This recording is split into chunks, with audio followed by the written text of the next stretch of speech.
Bonjour, mon nom est Alain Saint-Jean, je suis courtier immobilier agréé chez Remax Bonjour et je travaille en équipe avec Daniel Lambert. Donc aujourd'hui, la vidéo que je vous présente, c'est pour vous aider à gagner des offres multiples. Il faut comprendre que dans le marché que nous connaissons aujourd'hui, c'est un marché de vendeurs, donc il y a très peu de propriétés sur le marché, ce qui crée une demande beaucoup plus élevée et les acheteurs doivent se battre pour gagner leur promesse d'achat. Donc comment on réussit? C'est relativement simple. La première chose que ça vous prend une préapprobation hypothécaire. Votre préapprobation hypothécaire, là, c'est relativement facile. Là.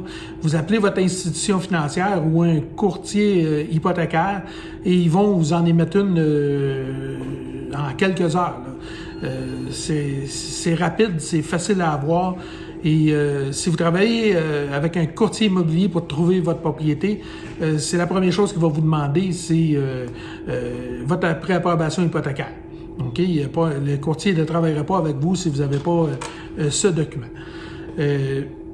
Après ça, ben, c'est les conditions de la promesse d'achat qui devient importante. Nous, en 2021, lorsque on était en offre multiple, les vendeurs nous demandaient, la première chose qu'ils nous demandaient, c'est est-ce que les acheteurs sont préautorisés. S'ils ne l'étaient pas, ben tout de suite, même si le prix était bon, le montant était plus élevé, ils le mettaient de côté parce que le risque pour l'institution financière de prêter, on la connaissait pas. Donc, ça, c'était une des premières choses que nos vendeurs nous demandaient. La deuxième chose qui est importante, c'est le prix que vous allez offrir. Si vous êtes la première promesse d'achat sur la propriété, là, même s'il y a beaucoup de visites, allez-y stratégiquement, comme c'est dans un marché régulier, allez-y à 5-7% en bas du prix annoncé. De toute façon, aussi longtemps que ta promesse d'achat n'est pas présentée au vendeur, vous aurez toujours le choix de pouvoir bonifier votre promesse d'achat avant la présentation. OK? Puis c'est facile à savoir quand est-ce que les offres sont présentées. Aujourd'hui, sur les fiches descriptives, ils marquent les journées de visite et la journée et l'heure que la promesse d'achat va être présentée au vendeur. Donc, si la promesse d'achat est présentée au vendeur le lundi en soirée, vous avez toujours à peu près jusqu'à 16 heures pour bonifier votre offre. Ça, c'est pas un problème. Okay? Lorsqu'on tombe le deuxième, troisième et plus, là, il faut appliquer une stratégie un peu plus agressive, mettons. OK? En sachant que probablement le premier acheteur, lui aussi, c'est pas la première fois qu'il perd ses promesses d'achat, il va y aller de façon agressive, il va y aller probablement au prix annoncé. OK? Si la propriété vaut 500 000, il va y aller à 500 000. Okay? Quand on est deuxième, troisième, là, il faut penser à aller un peu plus haut. Okay? Comme je vous disais tantôt, jusqu'à la présentation, on peut bonifier. Ça, c'est pas un problème. OK? On peut bonifier. Moi, ça fait, avec un acheteur, là, ça fait à peu près 16 promesses d'achat qu'on fait. Ils n'ont pas encore réussi, même s'ils offrent au-dessus de 125 000 en haut du prix annoncé. Ça dépend du marché, où ce qu'on achète, qu'est-ce qu'on va acheter aussi. Là. Eux autres sont dans un marché qui est hyper compétitif. La première propriété, des premiers acheteurs, c'est très compétitif. Ça prend un plan B. Là. OK? Ça prend une option. Donc, si vous magasinez dans ce type de propriété-là, puis votre budget est de 500 000, magasinez des propriétés maximum jusqu'à 450 000 environ. 450, 475. Comme ça va vous permettre de pouvoir bonifier selon les besoins. Si vous allez tout de suite dans les propriétés de 500 000 puis vous devez bonifier, vous n'avez plus de jeu. Okay? Ça, c'est une stratégie. Après ça, qu'est-ce que les vendeurs vont regarder? C'est les autres conditions. Okay? La mise de fonds est très importante.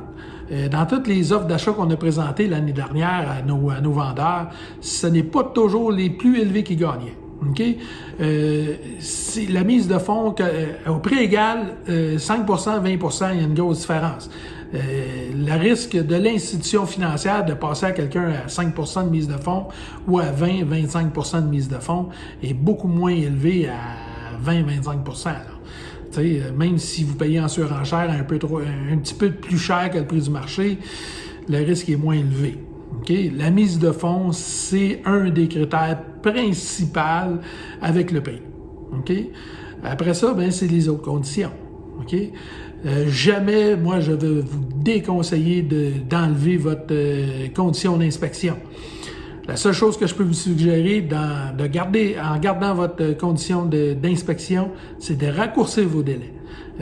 On ne va pas avec des délais de 14-15 jours. Là. Allez-y avec un délai de 6, 7, 8 jours maximum. OK? Ça joue énormément. Et après ça, bien, c'est les conditions de signature de l'acte de vente et de la prise de possession. Ça vous prend un plan B. Si jamais ça ne concorde pas avec vos dates, il faut être capable d'entreposer nos choses et aller rejeter chez quelqu'un une couple de semaines, une couple de jours. Il faut y penser ça aussi. Là. Il faut que ça soit, en tant qu'acheteur, que vous ayez des options là-dessus. Parce que le vendeur, lui, quand il y a 2-3 promesses d'achat, à prix égal, conditions égales, il va regarder, c'est les dernières options qu'il va regarder. Donc, c'est relativement simple. Il faut y aller avec la logique. Après ça, bien, je suggère toujours à mes acheteurs d'essayer de jouer avec l'émotion du vendeur. OK? Une jeune famille avec enfants, pourquoi on va acheter la propriété? Écrivez une lettre avec une photo de votre famille, puis voici, nous, on a adoré votre propriété, on va élever notre famille, c'est ici qu'on a décidé d'agrandir notre famille. Allez-y avec les émotions. C'est toujours un bon truc. Surtout quand c'est des grands-parents, puis il y a des enfants là-dedans. Donc, tu sais, tous les trucs sont bons. Ça fait partie souvent des conseils que je donne à mes acheteurs. Si vous en voulez plus, juste à m'appeler 514-827-9096. 514-827-9096. Moi, Alain ou Daniel, c'est la même chose. On peut vous aider. Vous pouvez toujours visiter notre site internet alaindaniel.com. Donc, gênez-vous pas. On est là. Merci. À la prochaine.